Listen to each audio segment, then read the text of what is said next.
Hello बच्चों, कैसे हो आप लोग। मैं संदीप कुमार यादव। और बच्चों, आज हम बात करने वाले हैं एडिशन रिएक्शन के बारे में। जैसे कि बच्चों ने पिछली वीडियो में पढ़ा था कि ऑक्सीडेशन रिएक्शन क्या होता है और किस तरीके के सवाल है जो पूछे जाते हैं। अगर बच्चों आपने नहीं देखा तो जरूर प्लेलिस्ट में जाकर देख लेना।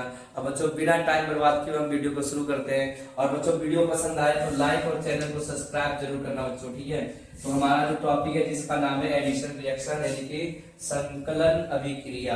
क्या बोलते हैं बच्चों इसको? संकलन अभिक्रिया कहते हैं, ठीक है। संकलन अभिक्रिया। तो बच्चों, होता क्या एडिशन रिएक्शन? एडिशन का मतलब क्या होता है बच्चों? जुड़ जाना। एडिशन का मतलब क्या होता है? जुड़ जाना। यानी कि जब हाइड्रोजन जुड़ जाएगा। कौन जुड़ जाएगा? हाइड्रोजन जुड़ जाएगा। कैसे जुड़ेगा बच्चों? ध्यान से देखना। When unsaturated hydrocarbon add hydrogen in the presence of catalyst. ध्यान रखना बच्चों, अभी हमने पिछली क्लास में पढ़ा था कैटलिस्ट होता क्या है। जो केमिकल रिएक्शन को फास्ट कर देता है, जो केमिकल रिएक्शन को जल्दी से खत्म कर देता है, उसे हम क्या कहते हैं? कैटलिस्ट कहते हैं। जो भी केमिकल रिएक्शन को जल्दी कर देता है उसे क्या कहते हैं बच्चों? कैटलिस्ट कहते हैं। यानी कि कैटलिस्ट के प्रोसेस में जब अनसैचुरेटेड हाइड्रोकार्बन कंपाउंड में हाइड्रोजन जुड़ जाता है। कौन जुड़ जाता है? हाइड्रोजन जुड़ जाता है और उसे क्या बना देता है? सैचुरेटेड बना देता है। क्या बना देता है बच्चों? सैचुरेटेड बना देता है। और किसके प्रोसेस में? कैटलिस्ट के प्रोसेस में। अब बच्चों, इसमें कितने कैटलिस्ट है? दो है। एक है पैलेडियम और दूसरा है निकेल, ठीक है।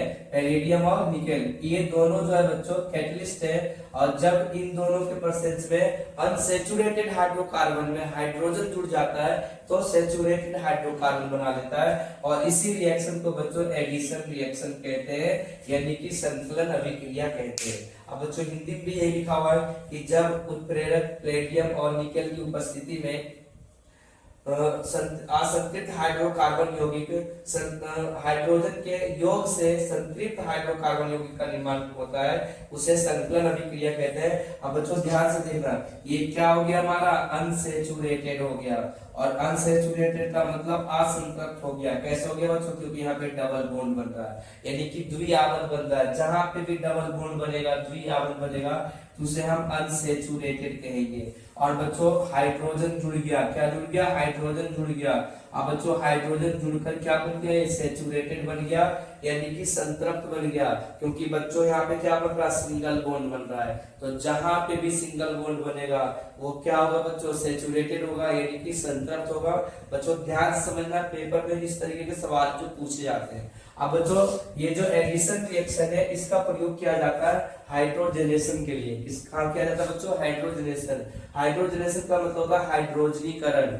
यानी कि जब वेजिटेबल घी से वेजिटेबल ऑयल बनाते हैं, जिस प्रोसेस के द्वारा वेजिटेबल घी से वेजिटेबल ऑयल बनाया जाता है उसे हम हाइड्रोजनेशन कहते हैं। या तो बच्चों, ये जो होता है केमिकल रिएक्शन होता है जिसमें ऐड हाइड्रोजन हाइड्रोजन आइटम जो है जुड़ जाता है एलिमेंट और कंपाउंड के साथ। किसके प्रेजेंस में? कैटलिस्ट के प्रेजेंस में। और इसी अभिक्रिया को, इसी रिएक्शन को हाइड्रोजनेशन कहते हैं। बच्चों, इसका डेफिनेशन जो है कई बार एग्जाम में आ चुका है। इसका डेफिनेशन बिल्कुल सही तरीके से याद कर लेना है, सही तरीके से समझ लेना। बस सिंपल याद रखना है कि it is a chemical reaction that adds hydrogen atoms to compound or element in the presence of catalyst। मतलब जो ये जो क्या है? केमिकल रिएक्शन है, यानी कि एक रासायनिक अभिक्रिया है जिसमें हाइड्रोजन एटम जो होता है जुड़ जाता है किसी भी एलिमेंट और कंपाउंड के साथ। किसके प्रेजेंस में?